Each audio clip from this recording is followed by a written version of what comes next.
Hello friends, welcome to my channel. आज हम लोग 10th स्टैंडर्ड का सीबीएसई लेसन 1 रियल नंबर्स करने वाले हैं। एनसीईआरटी एक्सरसाइज 1.1 क्वेश्चन मैंने ऑलरेडी लिख के रखा है। हम लोग स्टार्ट करेंगे। क्या है question 1? Express each number as product of its prime factors. और पहला है 140। तो आपको 140 के प्राइम फैक्टर्स निकालने हैं। तो हम लोग स्ट्रेट लाइन 140। अब आपको यहाँ पे चेक करना है, अगर ये नंबर इवन है, प्राइम नंबर्स मतलब 2 3 5 7 ही करना है, 2 3 5 7 11 13 ऐसा। तो ये इवन नंबर है, इसका मतलब इसका पहला प्राइम फैक्टर है 2, तो मैं लिखूँगी 2। अब 2 के टेबल में 14 कब आता है? 2 7 ज़ा और ये 0 ज़ा 0। फिर से इवन आया है इसलिए मैं 2 करूँगी। 2 3 ज़ा 6, 1 ज़्यादा है इसलिए ये 5। अब 35 किसके टेबल में है? 5 के, 5 7 ज़ा और 7 1 ज़ा। तो 140 इज इक्वल टू, अब कितनी बार 2 है? 1 2, तो मैं लिखूँगी 2 पावर 2 इंटू 5 इंटू 7। यही आंसर है। आंसर क्या है? 2 पावर 2 इंटू 5 इंटू 7। समझ में आ गया? नेक्स्ट 156। फिर से ये इवन है इसलिए मैं करूँगी 2। अब 2 के टेबल में 15 या उसके पहले क्या आता है? 2 7 ज़ा 14, तो कितना ज़्यादा है? 1। 2 8 ज़ा 16, फिर से इवन है इसलिए मैं करूँगी 2। 2 3 ज़ा 6, 1 ज़्यादा है। 2 9 ज़ा 18। अब ये इवन नहीं है इसलिए 2 नहीं करेंगे, लेकिन ये 3 के टेबल में है।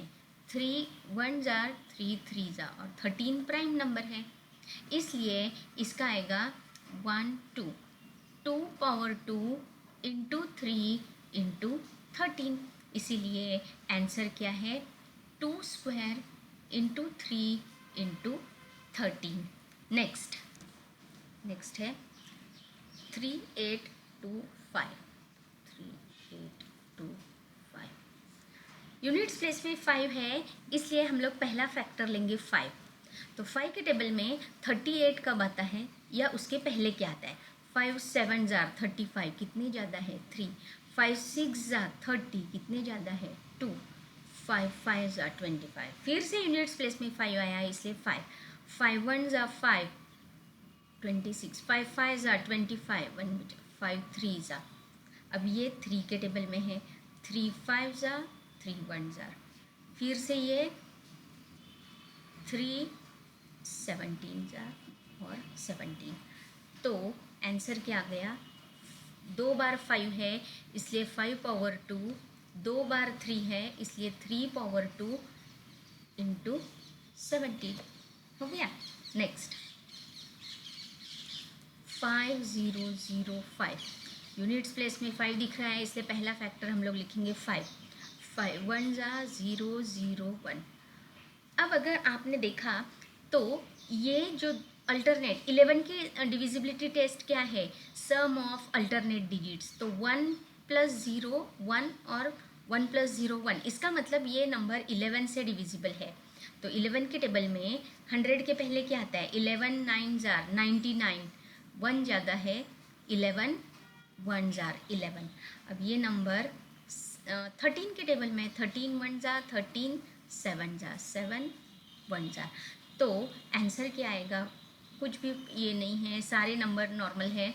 5 इंटू 7 इंटू 11 इंटू 13, तो 5 7 11 13 हो गया।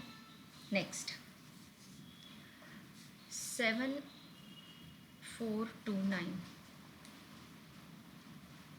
अब यहाँ पे आपको डिविजिबिलिटी टेस्ट पता होनी चाहिए। तो इवन नंबर है क्या? नहीं, इसलिए प्राइम नंबर्स में यहाँ पे लिखती हूँ 2 नहीं। 3 की टेस्ट क्या होती है? सम ऑफ डिजिट्स। तो इनकी सम ऑफ डिजिट्स करेंगे तो 22 आती है, इसलिए 3 भी नहीं। यूनिट्स प्लेस में 5 और 0 नहीं है इसलिए 5 भी नहीं। 7 की टेस्ट करके देखेंगे तो 7 की टेस्ट 7 1 ज़ा 7 6 ज़ा, लेकिन 9 7 के टेबल में नहीं है।